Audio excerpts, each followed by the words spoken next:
This is the book of Daniel, chapter 12, verse 1.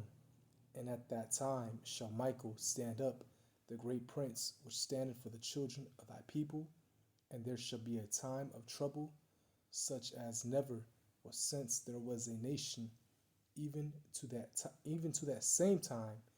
And at that time thy people shall be delivered, every one that shall be found written in the book. I want to give all praise, honor, and glory unto Yahweh, Bahashem Yahushai, Bahashem Rachakodash, and the honor some other apostles, great millstone, and peace and salutations to the hopeful members of the elect, the Bechayim, the house of David, that's been preordained, predestined to get delivered in these last times and to be the ruling governing body of the nation Yasha'Allah. And the scripture I just got again is Daniel, the 12th chapter, verse 1. Now, the main point is start at the top again. And at that time shall Michael stand up, Michael, the archangel, the general angel of war, the great prince, which standeth for the children of thy people, the Israelites, and really in this case the elect, because we know 2/3 are going to perish. The Lord is only coming back for his elect. And there shall be a time of trouble, such as never was since there was a nation, even to that same time, Jacob's trouble. Okay. All out hell breaking loose. Shit hitting the fan, excuse my French. But a time like never before is approaching. And I want to get this video. This is an interview with Elon Musk on Optimus, his robots.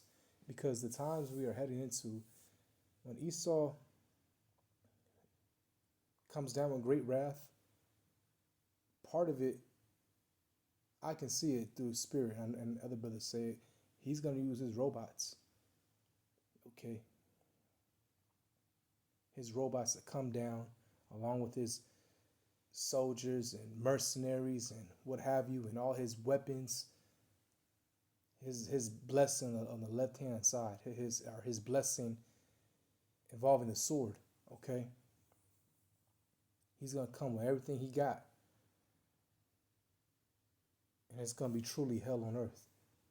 Remember, the Georgia Guidestones keep humanity under 500 million. So billions of people have to die. And the scriptures say how the blood is going to be up to like the horse's bridle. If you ever look at a horse, or if you ever rode a horse, horses are pretty big animals. And a bridle is that it's like a steering device you put in a horse's mouth to steer it. So it's gonna be just imagine that, blood to the horse's bridle.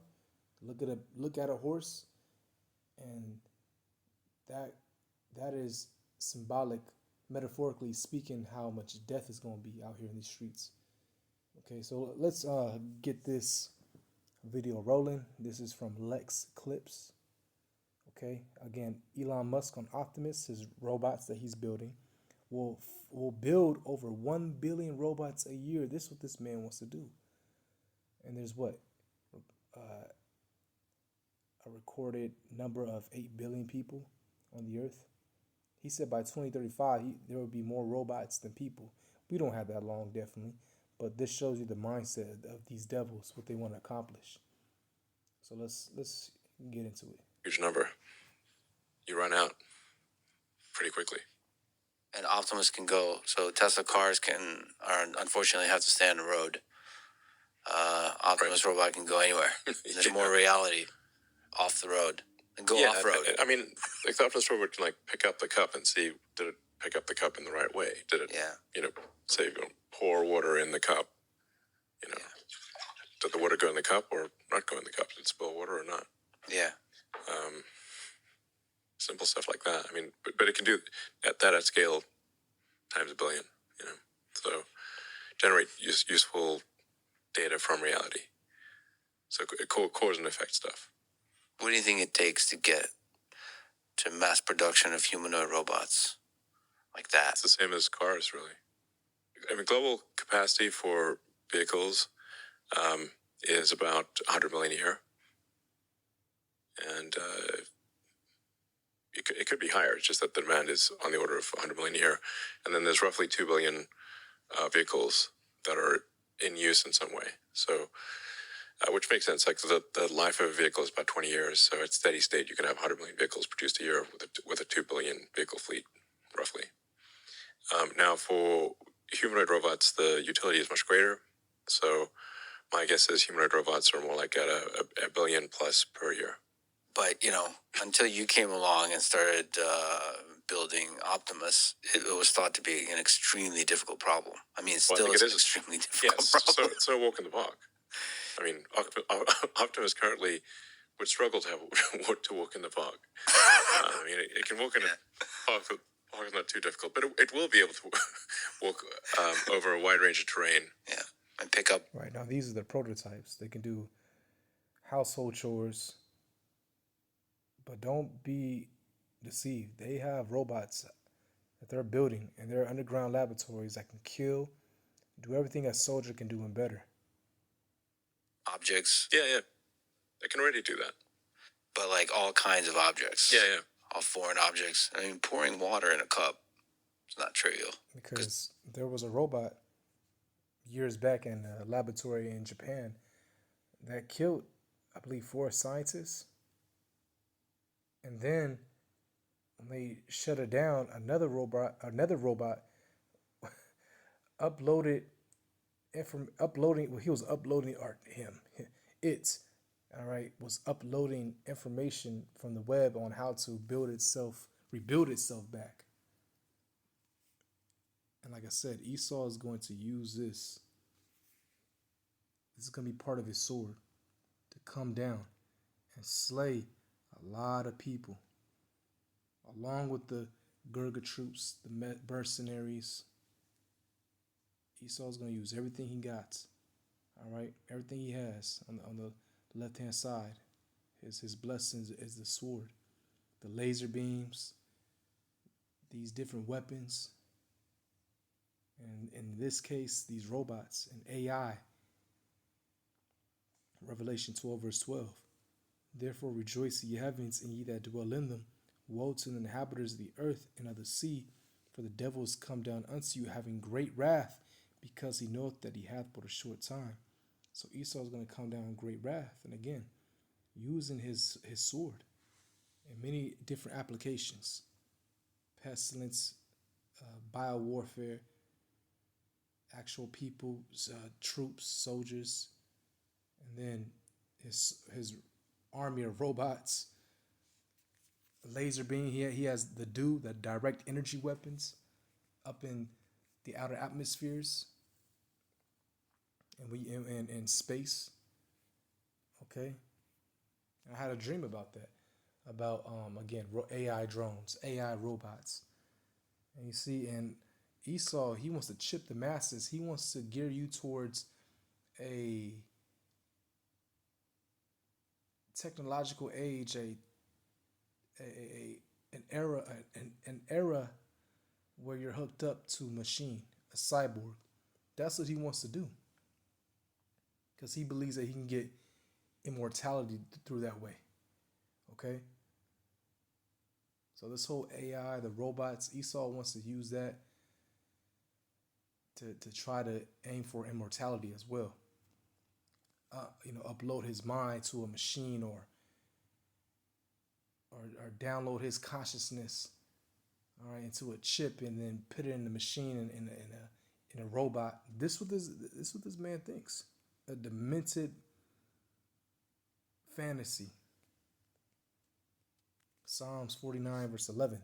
Their inward thought is that their houses shall continue forever, and their dwelling places to all generations. They call their lands after their own names. Right, America, Amerigo Vespucci, that's where it goes back to. Amerigo meaning bitter. He was an Italian explorer. He touched the land of the Americas before Christopher Columbus did. He just landed in the Caribbean islands, all right, in Puerto Rico, what you call Puerto Rico today, meaning rich port. But Africa, named after a Roman general, Leo Scipio Africanus, and his brother Asiaticus, and that should tell you what lands that he conquered are named after himself Asia, okay? But their thought is that their house is going to continue forever. They think that they're going to continue to rule. And part of it, again, is through their AI. This is what this man wants to do. He wants to chip the masses. He wants to merge man with machine. Hey, the Lord has to come because there will be no flesh to be saved. Okay.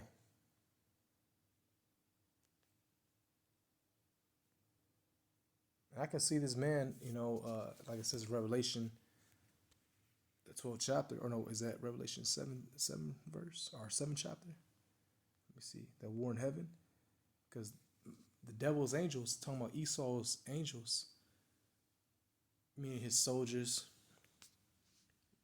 and I can see him using AI drones, his technology to go against the Lord as well. Most definitely. Right? Revelation, let me see, I think that was in 12. Right, Revelation 12, verse 7. And there was a war in heaven. Michael and his angels fought against the dragon, and the dragon fought and his angels. Right, the dragon, this beast system. Okay? You see? Esau, Edom. The Edomites, the self proclaimed white race, white people. They're not white. Okay? Their biblical nationality are Edomites. But again, the dragon, his beast system, all right?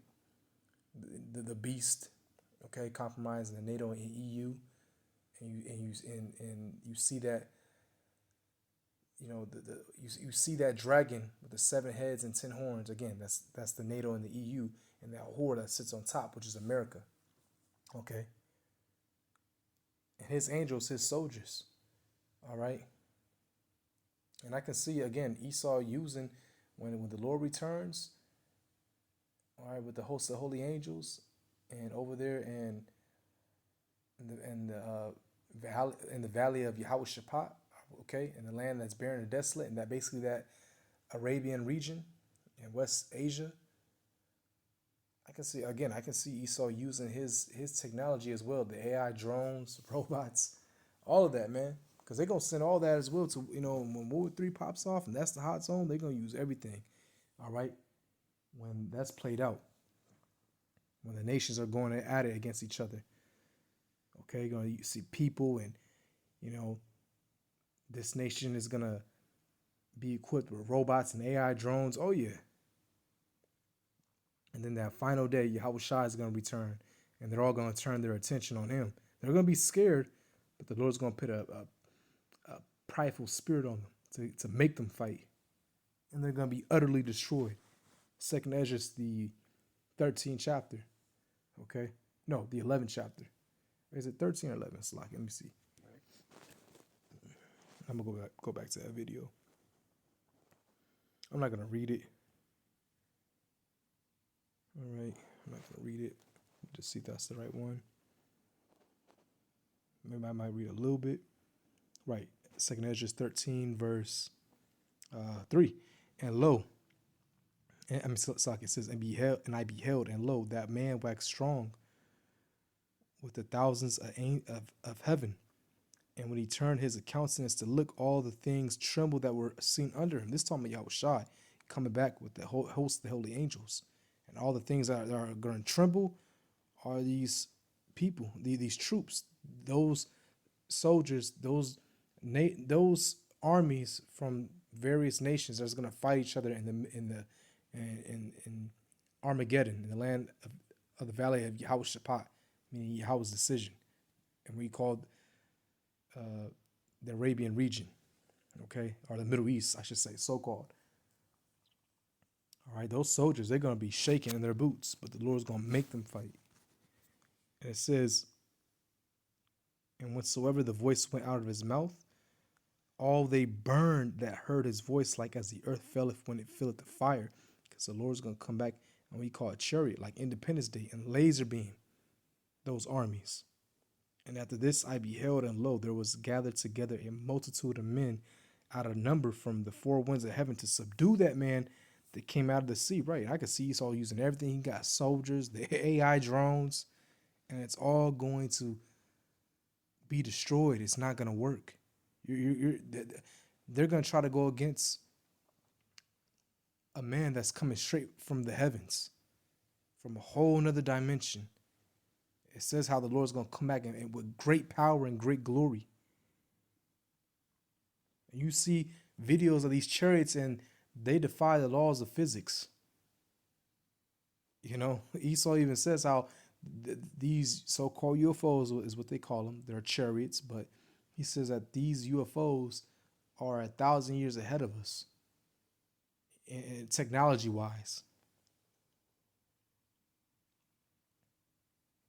And it says, but I beheld, and lo, he had great himself a great mountain and flew upon it. That's the chariot, okay?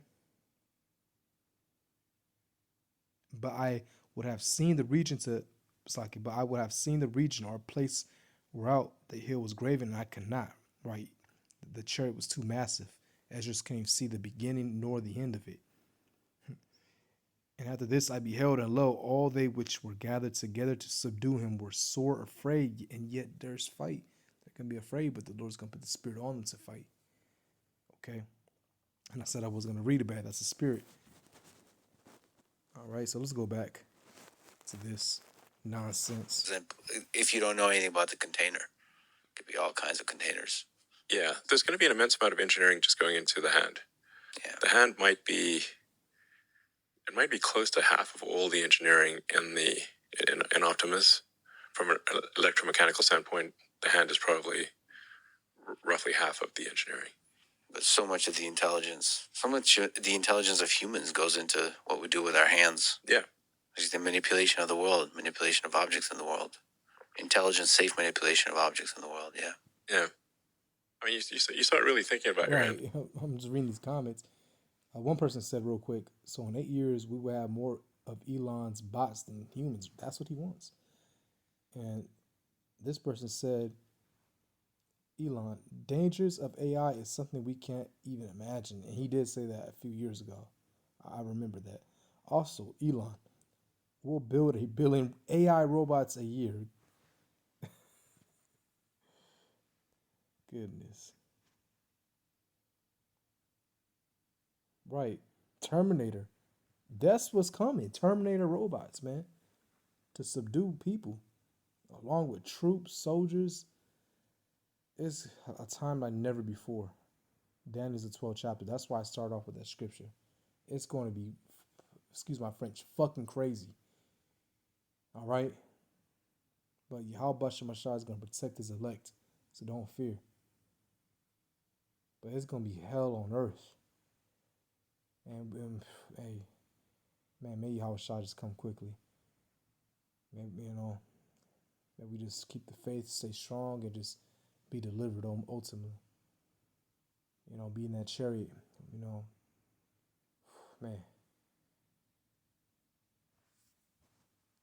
And how it works. I do it all the time. The sensory control of homunculus is where you have humongous hands. Yeah. So, I mean, like your hands, the actuators, the muscles of your hand are almost overwhelmingly in your forearm. Mm-hmm. So your forearm has the muscles that actually control your hand. There's a Right. Well, that was it. Just want to bring that out. So, Lord willing, this was edifying. Shalom.